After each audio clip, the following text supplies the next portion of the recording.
तो अब तो हमारी इसरो ने चीन और पाकिस्तान को एक बहुत बड़ा सबक सिखा दिया है। दरअसल स्पेस में हमारी इसरो ने डॉग फाइट कंडक्ट करा दी सैटेलाइट्स के बीच में। 28,800 किलोमीटर पर आवर की रफ्तार से ये सैटेलाइट है चेज कर रही थी और पूरी तरह से हमने अपने आप को डॉज कर लिया। आखिरकार क्या है ये अमेजिंग टेक्नोलॉजी और कैसे झटका लगाए चीन को खास करके, मैं आपको आगे इस वीडियो में बताऊंगा।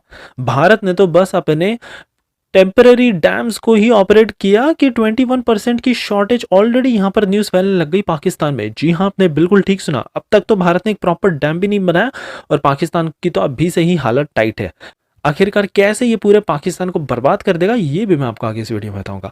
पाकिस्तान की नेवी तो लग रहा है कि अब पूरी तरह से खिलौना ही है। दरअसल ये अपने ट्रैकर से P-8I एयरक्राफ्ट भारत का जो है उसको ट्रैक करते हैं और कहते हैं कि इनका रडार इतना ज़्यादा एडवांस है कि इसने ट्रैक कर लिया। हकीकत तो ये है कि इस एयरप्लेन को तो हम आंखों से भी देख सकते हैं, नेकेड आई से भी देख सकते हैं। आखिर इनको कौन ये बताया। ऑर्डिनेंस फैक्ट्री अब पूरी तरह से सीरियस हो चुकी है। पहलगाम हमले के बाद अब यहाँ पर एक आदेश आ गया है कि किसी को भी छुट्टी नहीं मिलेगी, यहां पर फुल स्केल पर प्रोडक्शन स्टार्ट कर दो। वाकई में लग रहा है कि कुछ बड़ा होने वाला है। क्या है मैं आपको आगे इस वीडियो में बताऊंगा। 4 इंडियन फर्म, जी हां, एक नहीं दो नहीं, चार कंपनी अब भारत के 5th जनरेशन एमका के लिए एयर फ्रेम डिजाइन करना चाहती है और इसमें से सारी ऑलमोस्ट आईटी कंपनियां हैं।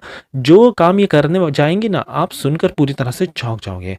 भारत की भी पॉलिटिक्स खत्म नहीं होती, चाहे कुछ भी हो जाए। पहलगाम हमले के बाद अब यहाँ पर कांग्रेस के वर्कर्स कह रहे हैं कि भारत ने तो बस खिलौना ले लिया है राफेल को खरीद कर, बस यहाँ पर नींबू मिर्ची लगाकर सजाया है, आगे तो कुछ किया ही नहीं। बताओ ऐसा कौन कहता है। यहाँ पर पूरी बात क्या है ये भी मैं आपको आगे इस वीडियो में बताऊंगा।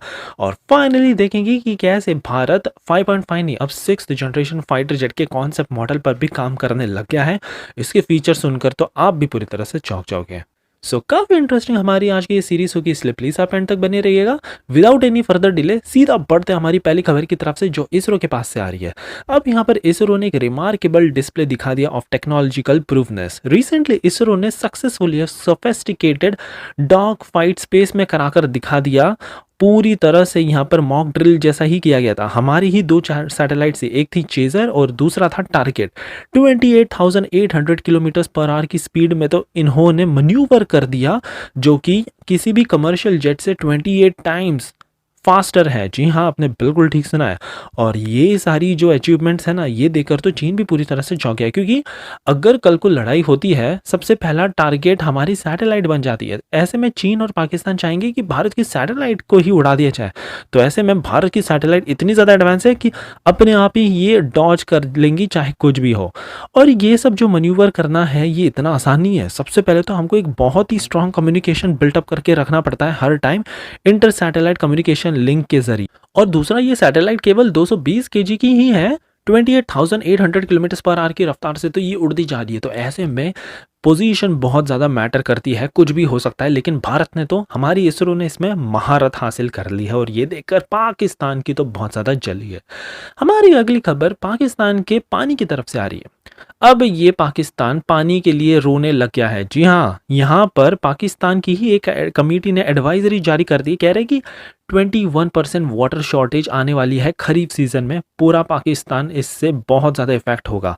बताया जा रहा है कि अभी तो भारत ने केवल अपने सेकेंडरी डैम्स को ही ऑपरेट किया है, जिससे पाकिस्तान का ये हाल है।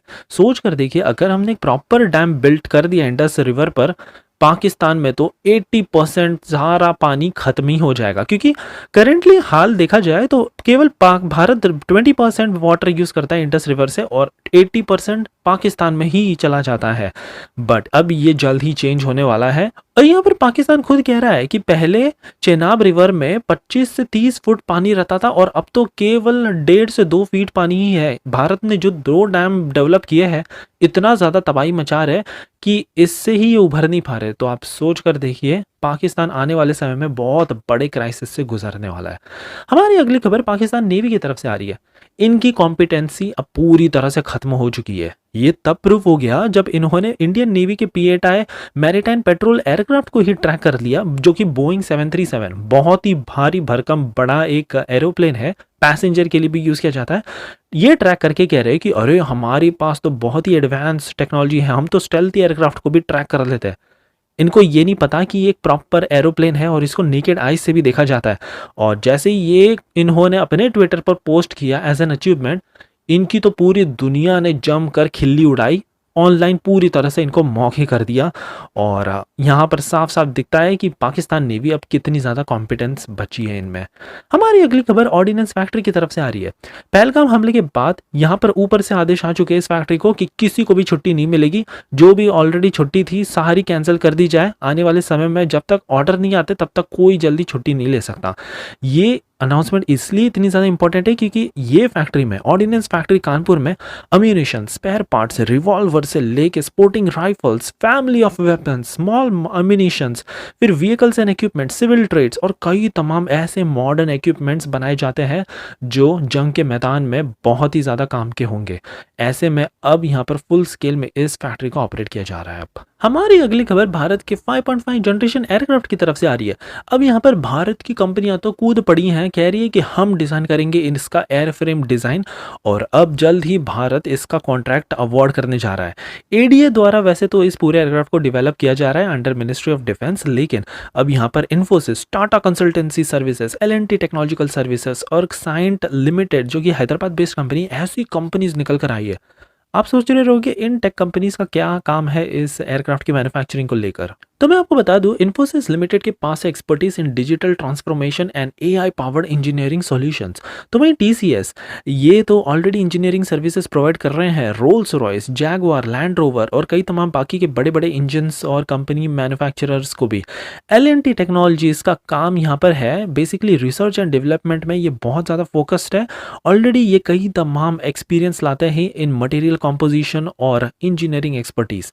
और जहाँ बात रही इस Hyderabad based company Cyient limited की, इनके पास तो 30% world's most fuel efficient engine की टेक्नोलॉजी मौजूद है। तो सोच कर देखिए, अगर ऐसी बड़ी बड़ी टेक कंपनीज आकर भारत के 5.5 जनरेशन के एयरक्राफ्ट को बिल्ड करती है, हमारा 5th जनरेशन का stealthy fighter jet one of the most powerful कहलाएगा, राइट नेक्स्ट टू अमेरिका। और फाइनली हमारी आखिरी खबर आ रही है भारत के ही ऐसे गंदी पॉलिटिक्स को लेकर। अब यहाँ पर बीजेपी पूरी तरह से भड़क गई जब कांग्रेस के कार्यकर्ता कहते हैं कि अभी तक कोई एक्शन नहीं लिया गया, 24-36 घंटे बस बोलते ही गए, लेकिन हमारे जो राफेल फाइटर जेट से बस नींबू मिर्ची लगाकर रखे गए हैं, ये खिलौना है, ये कोई काम में नहीं आएंगे। ऐसी ऐसी टिप्पणी अब करने लग गए हैं कांग्रेस के कार्यकर्ता। इस करतूत पर ये उतर चुके हैं। यही सब सुनकर अब बीजेपी के कार्यकर्ता पूरी तरह से गुस्सा हो गए और कहने लग गए कि ये सारी जो बातें हैं ये बेसिकली हमारी आर्मी का मोरल पूरी तरह से नीचे कर देती है। पहले तो इनको ऐसा कुछ बोलना ही नहीं चाहिए और बोलने से पहले इनको 100 बार सोचना चाहिए और ऐसी सोच भी नहीं लानी चाहिए। सो आप बताइएगा कि क्या बीजेपी के कार्यकर्ता ने सही जवाब दिया इनको? हमें कमेंट्स में जरूर बताइएगा और साथ में अगर आपको ये वीडियो पसंद आई तो प्लीज़ एक लाइक करना मत भूलिएगा।